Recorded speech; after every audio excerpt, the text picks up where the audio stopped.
Прекрачваме прага на Славейковото училище в Търговище и се връщаме в края на 19 век, когато България все още не била свободна държава, но въпреки това имала над 1500 училища. Тези училища били издигнати не от държавата, а от самия народ, защото хората вярвали, че знанието е пътят към свободата. Първите ученици пишели най-напред върху пясък, после използвали дъщици и тебешир и само най-напредналите получавали честа да пишат върху хартия с мастило, толкова ценни и редки били те по онова време.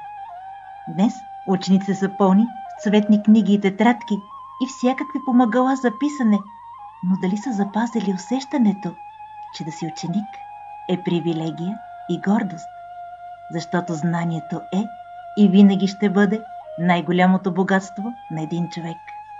Народът ни продължава да създава училища дори извън границите на България и благодарение на тях хиляди деца по целия свят учат български език и се запознава с богатата природа и традиции на България.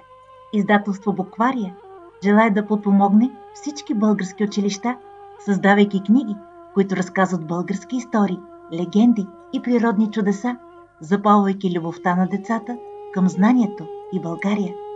Още интересни факти за нашата родина и минало може да намерите във втората книжка от поредицата Приказ на България, Ешко Балкански и Машината на времето.